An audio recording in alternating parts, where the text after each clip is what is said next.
you. Thank you.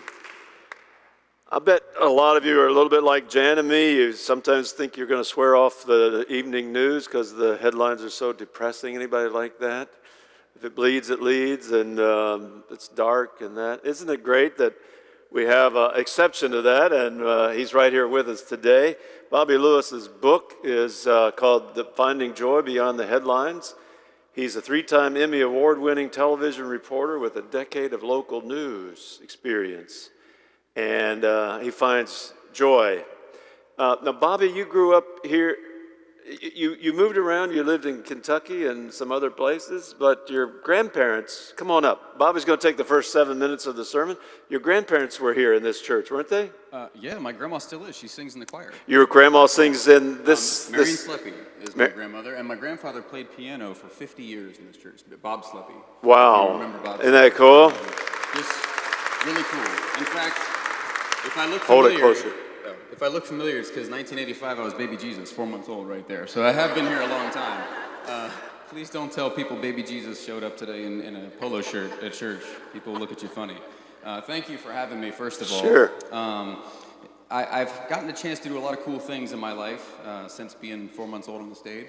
I've traveled around a bunch of different places. I wanted to do local TV when I was really young. I knew right away that was something that would be fun for me. I wanted to do sports, because I wasn't good enough to play sports.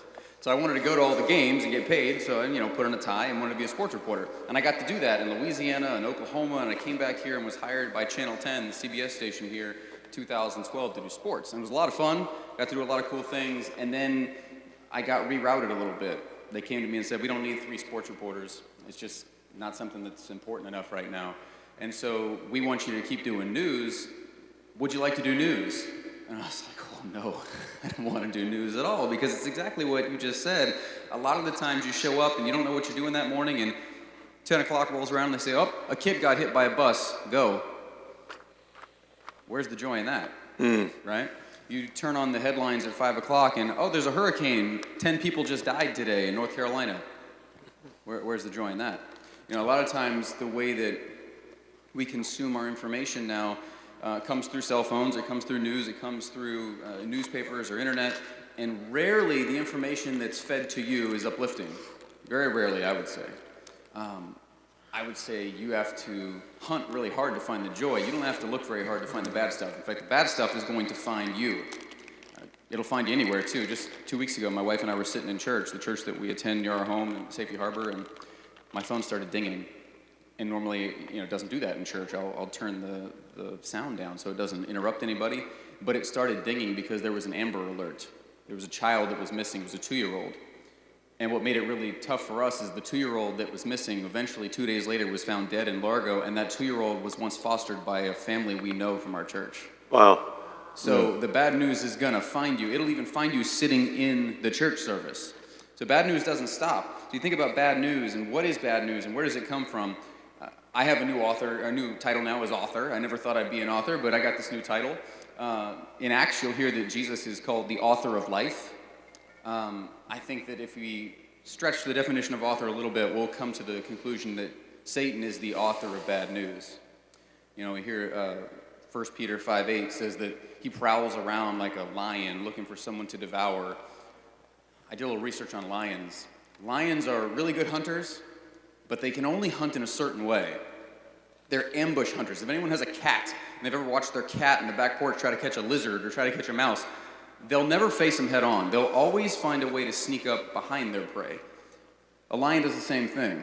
If a lion can see its prey, and the prey can see the lion will not attack because the prey sees how close the enemy is getting, so the prey can escape. Lions aren't fast enough to chase down a zebra. They're not fast enough to chase down a gazelle. They can run fast in short spurts, but they have no stamina. So if you think of the devil as a lion who's looking around to prowl after you, the author of bad news, and the bad news is coming after you, getting closer and closer without you knowing it. It's sneaking up behind you at all times. You can see how badly we need to run away from that. But how do you get away from the bad news when it's constantly coming at you and you don't know where it's coming from? And the answer for that is to run away from bad news by chasing the good news. Good news. And I think that the place to start with that is a verse that I really fell in love with when I was going through this book in Psalms. I'm going to read it to you. It's Psalm 16:11. It says, "You will show me the way of life, granting me the joy of your presence." We all want joy. I don't know anyone in the room that doesn't want joy. I think we all want to be uplifted during the day. We want to have sustainable happiness. That's probably a better definition for joy. Regular happiness could be, the Bucks won last week, we're happy. They lose today, we're not so happy. Happiness is circumstantial. If you want to have joy, you have to find it from a never-ending source. And we see here in this verse that it comes from the joy of his presence. So if we want joy, it's found in God's presence, which is great. But you got all this bad news coming at you like an avalanche all the time. So how are we going to escape that and find the joy of our presence? Well, we back up 3 verses, just 3 verses earlier. Psalm 16:8 says, "I know the Lord is always with me. I will not be shaken, for he is right beside me." So the joy that you're looking for is found in his presence, and his presence is right beside you all the time. So even though you've got all this bad news coming at you, even when you're sitting in church sometimes, or you go to work and you get this alert on your cell phone, oh man, 10 people dead in a car crash on the Howard Franklin. Oh my goodness, we've got an Amber Alert, we've got a senior missing. We've got all these terrible things happening. Someone said this in politics. Someone, is having all these terrible things go on in their life. These headlines just don't stop. But we know that the joy that we're searching for is available to us in his presence, which is closer than your shadow. It's right here at all times. I think for me, the opportunity to write this book was one that I would not have taken if left up to my own choice. I got 2 kids. I've got a wife. She's very pretty. I have to take her out to dinner all the time. I'm too busy. I didn't have time to write a book. Here it is. About a year and a half ago, we were on vacation, sitting on the porch. There are no deadlines. I don't have to have a story done for TV at 5 o'clock every day. I'm just relaxing. And I get this very real tug on my heart. I wouldn't say I heard God audibly, but I definitely felt it. He said, "You need to write about this." I thought, God, you know my schedule. I don't have time to write anything. I don't have time to write. And I really felt sincerely, you need to write about this. My role at the TV station now is no longer sports. I've been doing a segment at Channel 10 now called On the Road, a collection of feel-good stories. It's uplifting content. It's stuff that hopefully will sustain us past the headlines. All the stuff that you're going to hear about first. All the stuff that you don't want to hear about. All the stuff that's chasing you down. But I get 2 minutes a day to tell an uplifting story. And I thought to myself, if this makes me feel good, if this provides joy for me during the week, maybe other people are going to find joy from this. And so I collected 28 stories of real people that live within an hour, 2 hours, 3 hours of here, that were on my television segment. Not the ones that I probably liked the most, but the ones that exemplified God the most. And I broke them up into 7 chapters. There's chapters on love and joy and giving, thankfulness, blessing, ambition, perseverance. And within those chapters, 4 stories each of real people who have gone through tragedy or gone through something terrible in their life, the loss of a loved one, horrible diagnosis. It goes on and on. But somehow, God showed up in their mess and did an incredible 180 for them and put them back on track to where they could see him moving in their life, which is really great. You mentioned the bricks that bond earlier with the little kids. Adam Smick is the gentleman's name. Adam Smick was deployed. He served our country for 20 years in the Navy. You miss a lot of your kids growing up in 20 years, right? He'd come back. He told a story to me off camera. He comes back home, and he runs up to see his son, who's 3 years old, and the kid cried and ran away because he didn't recognize his dad. That makes him feel, He's serving his country. He's doing what he has to do to provide for his family, and his kids don't even know who he is. So he thought, Legos, of course, right? Legos. He brought Legos home every time he came home from deployment so he could spend an hour, 2, 3 hours putting together Legos with his kids, not because he loved the toys, but because it forced them to spend time together and get to know each other again. It built that bond back that they lost over all those months of deployment. And so at the end of his time of duty, he retired and he said, I'm going to open a Lego shop with my kids. And now they work together and that bond is stronger than ever. It's just one of the stories. I encourage you to pick one up if you really want to be filled with joy. I know that joy is available. I see it every day, and I think you'll see it too. Check it out. Thank you for having me. I appreciate it. Thank you, Bobby. Wow. Wow. Exciting. I was going to tell you three stories this morning, but Bobby just told one of the ones I was going to tell, so, but that's okay. I was so taken by Adam Schmick's story of the Navy guy who comes home and reaches out to his child and runs away. So he takes a painful, this is a beautiful thing, Bobby, that you highlight. He takes a painful thing, instead of letting it foster and fester and getting upset at his son and his circumstances, he takes that and says, and it comes to him one night, hey, our kids would like Lego. So every time he came back home, he brought home a new Lego deal because he knew that they would sit around and they'd work on these together. And it became the bricks that bond. The bricks that bind. Isn't that a beautiful, beautiful thing? And how you and I can take difficult things and change them around. Now he runs this store up there, and his kids are involved. It's really cool. The second story I was going to say I'm going to tell you is from the book of Joshua. I'm not going to read that, but it's about stones that speak. And as I mentioned, Jan, everywhere we go, we bring home stones. Several of you mentioned you do too. They tell stories. They don't speak, but they tell stories. That when you hold up and say, oh yeah, we were there, and that's what happened when we were on that island off the coast of the San Juan Islands. We've got a few slides. The first one, bring that up, would you, Debbie? You may know this, but on Jewish graves, they place stones. Schindler's List, there on the Mount of Olives, stones, just like here. This may be a local one. Because stones are a piece of memory that comes from the book of Joshua. I'll tell you more about that. Look at this next one. Do you know where that is? Yeah, right back here. And these are bricks that, do they divide the campus? Or show the next slide. Not if you place the cross over them. They unite the campus. Isn't that beautiful? And that came because one of you doodled in a line and said, oh, if we do that, that will unite the campus. So, you take, first you see the bricks or the streets and say, wow, this campus is divided, but you take the cross. Here's another one.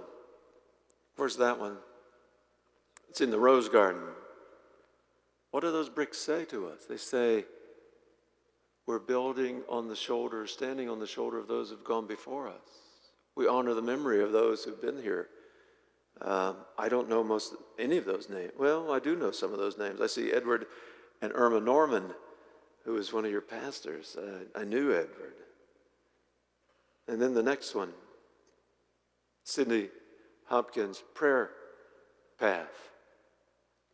And you see, when you see those stones, you don't just see stones, you see memories of how Sidney influenced your life. So the stones do speak. They speak powerfully.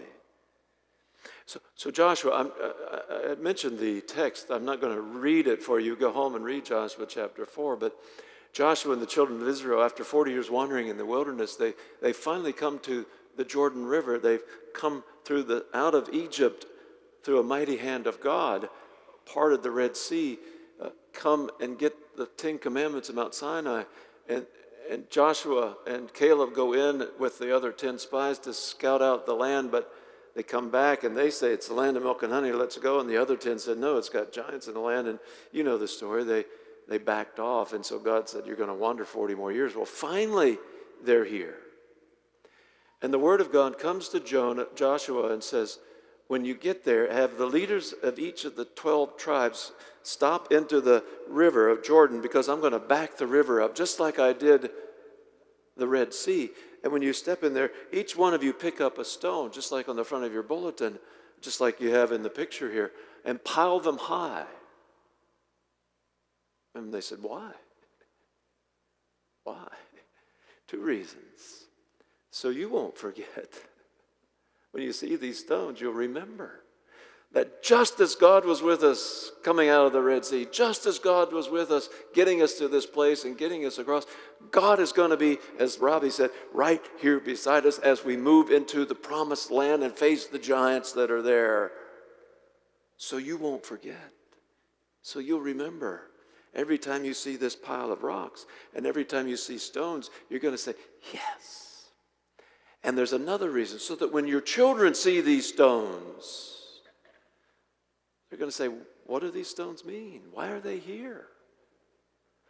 And you'll tell them the story so that they'll never forget, so that forever and ever you'll remember.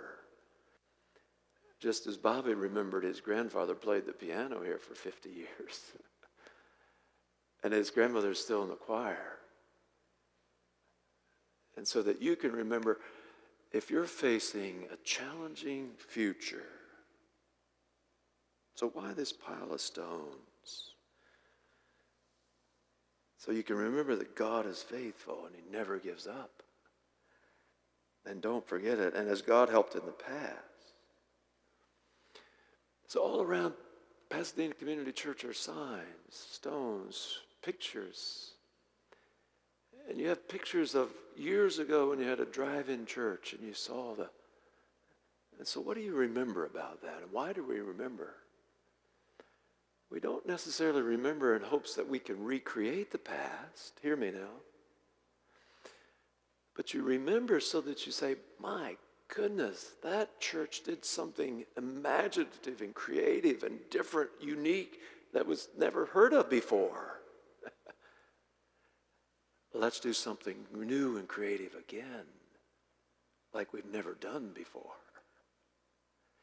You can't go back and recreate the past, but you remember the past so you can recreate a whole new future. And we're going to talk about that some on Wednesday nights. So think now, would you, as a time when God was there for you in the past, very personal, and you hold a stone. Now think about something you're facing right now that's almost overwhelming. It's challenging. It's like going into the unknown land of Canaan, and you don't know how you're going to get there, and you know there's milk and honey, but you know there are giants, and you see that stone, and you say, yeah, wait a minute, God was with us.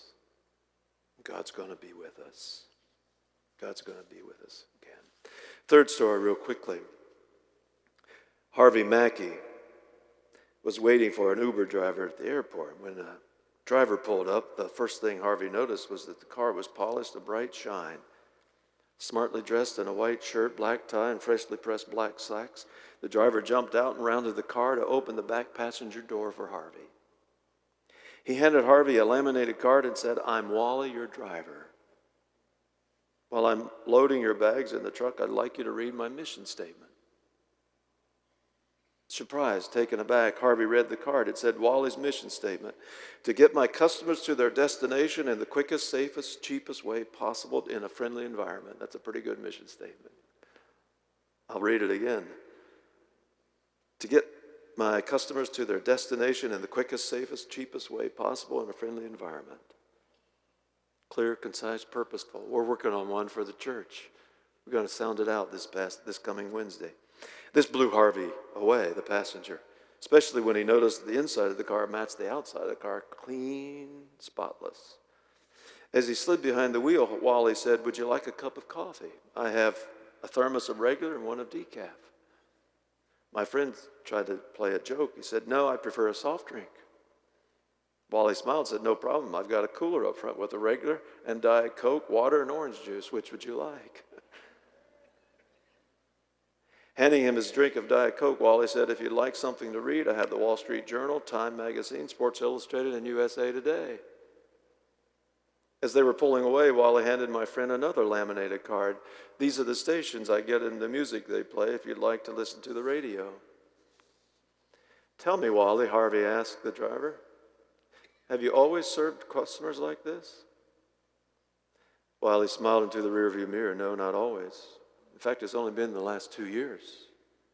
My first 5 years driving, I spent most of my time complaining like all the rest of the drivers do. Then I heard someone tell me, stop complaining. Change. Change the way you do things. Don't be a duck, be an eagle. Ducks quack and complain, eagles soar above the crowd. Think about Adam Schmick, how he could have complained, how insensitive his kids were, how horrible the situation was being in the Navy, he couldn't be with his family, how he had images of fathers tucking their kids in every night, and he could have complained and gone down that rabbit hole, but he changed. Legos. We can't go and undo the past, but we can let God guide us in the present and the future. And Joshua could have said, they're just a pile of rocks. No, they mean something, that God was with us in the past, and it's a promise that God will be with us in the future. Just as Jesus said, do this in remembrance of me. Wally said, this hit me right between the eyes. This guy was really talking about me. I was always quacking and complaining, so I decided to change my attitude and become an eagle. I looked around at the other cars and their drivers. The cars were dirty. The drivers were unfriendly. The customers were unhappy. So I decided to make some changes. I put in a few at a time. Began telling stories of joy, like Bobby does. When my customers responded well, I did more. I take it paid off for you, Harvey said. Sure has, Wally replied. My first year as an eagle, I doubled my income from the previous year. This year, I'll probably quadruple it. You were lucky to catch me today. My customers call me for appointments on my cell phone or leave a message on my answering machine. If I can't pick them up myself, I get a reliable friend to do it, and I take a piece of the action. Wally made a different choice. He decided to stop quacking like ducks and start soaring like eagles. Reminds you of Isaiah 40:31, doesn't it? They who wait upon the Lord shall renew their strength. They shall mount up with wings like eagles. They shall run and not be weary. They shall walk and not faint. What do you do? Quack or soar? So here's your assignment, your take home. 3 things. You ready? If you find a stone and want to pick it up to memorialize it, do it. But number 1, where's your Adam Schmick moment? When you take a hurt, a rejection by your child or somebody else, your parent, your friend, you're tempted to let it fester, or you can let it become a bridge to a brick that binds. What is that hurt, that ouch that you and God together can turn into a positive? Number 2, where's your Joshua moment? You look back and remember the desert places. But you also remember God who's faithful, delivered you from the Red Sea, and now the Jordan, and will be with you as you face the giants in your future. None of us knows what the future holds, but we can know and hold on to the God who's with us as we face the giants in the land ahead. And 3rd, where's your Wally moment? Are you going to quack or are you going to soar? The next time you find yourself quacking, stop. Change. There's one final stone I want to show you. Do you know this one? Sure you do. It's the stone that was rolled away. And you and I have been in that tomb with Jesus. The darkness, the despair. But the same power of God that rolled away the stone and raised Jesus from the dead is the same power that's with you and me. That stone speaks volumes, does it not? Pray with me, would you? God, we give you thanks for the joy behind the headlines, for the stones that speak volumes, for the bricks around this campus that remind us of people who've walked on these roads, who've gone before us, and call us to soar in the power and presence of the living God. For it's in your name we pray. Amen.